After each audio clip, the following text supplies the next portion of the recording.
आप सभी को पता है कि 17 जून 2026 को बिहार में भरत तिवारी की हत्या कर दी गई, जिसको पुलिस वालों ने एक एनकाउंटर का नाम दिया। तो कल दिल्ली के जंतर मंतर में भरत तिवारी जी की फैमिली आ रही है। वो चाहती हैं कि उनकी आवाज़ हमारे देश के माननीय प्रधानमंत्री जी तक पहुंचे, तो मैं हमेशा उनके साथ खड़ा हूं। तो कल मैं आ रहा हूं जंतर मंतर। 17 जून को भोजपुर जिले के बिलौटी गांव में भरत तिवारी एनकाउंटर केस हुआ था। पुलिस का तर्क था कि एक व्यक्ति जो 2 दिन से पुलिस वालों को तमंचा लहरा रहा था, उसका एनकाउंटर कर दिया गया। लेकिन भरत तिवारी के बारे में जब खुलासे हुए तब पूरा ये मुकदमा, ये केस पूरे देश भर में चर्चा का विषय बन गया। तमाम बड़ी हस्तियों ने इनके बारे में पोस्ट करी और लिखा कि भरत तिवारी का एनकाउंटर पूरी तरह से गलत हुआ है। पूर्व एजेंट लकी बेस ने भी ऐलान किया कि जिस तरह से पुलिस वालों ने भरत तिवारी को उसके हथियार फेंकने के बाद भी 5 गोलियां मारी, वो सरासर गलत है और एनकाउंटर करने वाले पुलिस वालों के खिलाफ कठिन कार्रवाई होनी चाहिए। और उसके बाद रॉ एजेंट ने यह भी कहा कि मैं जो है इस परिवार को न्याय दिलाने के लिए उनके गांव भी जाऊंगा। और वो भरत तिवारी के घर पहुंचे थे और उनकी मां से बातचीत भी की थी और वादा किया था कि इस लड़ाई में वो अंतिम सांस तक लड़ेंगे और भरत तिवारी को न्याय दिलाकर रहेंगे। अब लकी बेस ने ऐलान किया है कि वो जंतर मंतर आ रहे हैं। जी हां, उन्होंने सोशल मीडिया पर एक वीडियो डाला है जिसमें उन्होंने कहा है कि वो भरत तिवारी का परिवार जो है वो दिल्ली के जंतर मंतर आ रहा है ताकि उनकी आवाज जो है वो प्रधानमंत्री तक पहुंचे और जिसने भी भरत तिवारी एनकाउंटर मामले में जो लोग संलिप्त है उनको सजा दी जाए। देखिए क्या कहना है लकी बेस का, ये सुनते हैं। आप सभी को पता है कि 17 जून 2026 को बिहार में भरत तिवारी की हत्या कर दी गई, जिसको पुलिस वालों ने एक एनकाउंटर का नाम दिया। बिहार गवर्नमेंट ने 23 जून को कुछ पुलिस वालों के ऊपर एफआईआर भी करी, लेकिन सिर्फ एफआईआर, कोई अरेस्टिंग नहीं। आज 11 जुलाई हो चुकी है, अभी तक एक मां को न्याय नहीं मिला। क्या बिहार गवर्नमेंट सिर्फ ये कहना चाहती है कि हमने एफआईआर कर दी? सर, एफआईआर तो आप किसी के ऊपर भी कर दो, लेकिन कोई अरेस्टिंग नहीं।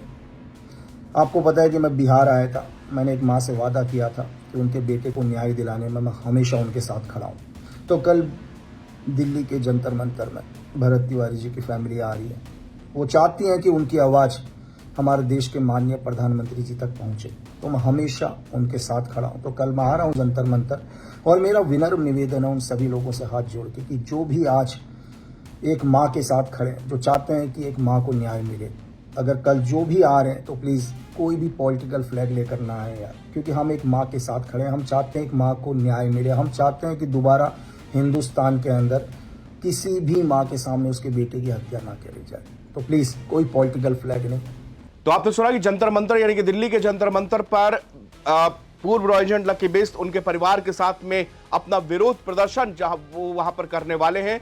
इस दौरान वो सरकार से अपील करेंगे कि जो भी इस केस में दोषी है उस पर कड़ी कार्रवाई की जाए। और इसके पहले उन्होंने कहा था कि जो दोषी पुलिस वाले हैं उनके ऊपर एफआईआर दर्ज की जाए। तो दरअसल उनके ऊपर एफआईआर दर्ज हो चुकी है, लेकिन अभी तक उसके ऊपर किसी प्रकार की कार्रवाई नहीं की गई। इसी के कारण भरत तिवारी के परिवार वाले वो दिल्ली के जंतर मंतर पर अपना विरोध प्रदर्शन करने आ रहे हैं और उन्हीं को समर्थन देने के लिए पूर्व एजेंट लकी बेस भी जंतर मंतर पहुंच रहे। एक बार आपको टाइमलाइन बता देते हैं कि 16 जून को जब पहली बार भरत तिवारी को समझाने के लिए भोजपुर पुलिस के लोग वहां पर पहुंचे थे, उस समय उसके हाथ में पिस्टल थी। हालांकि उस समय उनकी मां लगातार उससे पिस्टल रखने की बात कह रही थी, समझा रही थी। 17 जून को फेसबुक लाइव के दौरान में भरत तिवारी का एनकाउंटर हुआ जब उसने हथियार फेंक दिया था, जो कि फेसबुक लाइव में साफ दिख रहा था कि भरत तिवारी ने जैसे ही अपना हथियार फेंका और उनके हाथों में गैर कानूनी हथियार था, यह भी आपको बता दें। उसके बाद में भरत तिवारी का एनकाउंटर कर दिया गया। लेकिन एनकाउंटर करने के बाद भरत तिवारी के पुराने कामों की तारीफ होने लगी। उन्होंने कहा कि ना इस व्यक्ति ने जाति, धर्म, मजहब कुछ भी ना देख के केवल बिलौटी गांव के लोगों के लिए, उनके हितों के लिए यहां पर काम किया है। भरत तिवारी को भगत सिंह तक का दर्जा दिए जाने लगा और देश के तमाम हिस्सों से लोग जो है बिलौटी गांव पहुंचने लगे। आज भी सोशल मीडिया के अंदर लगातार ये मुद्दा गूंज रहा है और लोग सम्राट चौधरी से लेकर बिहार डीजीपी तक से ही मांग कर रहे हैं कि आखिरकार इसमें कोई कार्रवाई अब तक क्यों नहीं की गई। क्या दोषी पुलिस वालों के खिलाफ कोई कार्रवाई नहीं बनती है? क्या ये एनकाउंटर फेक पूरी तरह से नहीं लगता है? यही एनकाउंटर को लेकर सवाल पूर्व एजेंट लकी बेस ने भी उठाए थे। उन्होंने कहा था कि एनकाउंटर तब किया जाता है कि जब आपको लगे कि हां, सामने वाला जो अपराधी है वो अपना हथियार सरेंडर नहीं कर रहा और वो हमारे ऊपर हमला कर सकता है। लेकिन यहां पर स्थितियां बिल्कुल डिफरेंट थी। एक उन्होंने जब भरत तिवारी ने अपना हथियार फेंक दिया था तो इसके बाद उनका एनकाउंटर क्यों किया गया, इस सवाल को लेकर अब जंतर मंतर पर भारी भीड़ उमड़ने की उम्मीद बताई जा रही। कहा जा रहा है कि लकी बेस्ट यहां पर पहुंच रहे हैं और इसके 24 घंटे पहले ही उन्होंने सोशल मीडिया पर बकायदे इसका ऐलान भी किया है। शुक्रिया।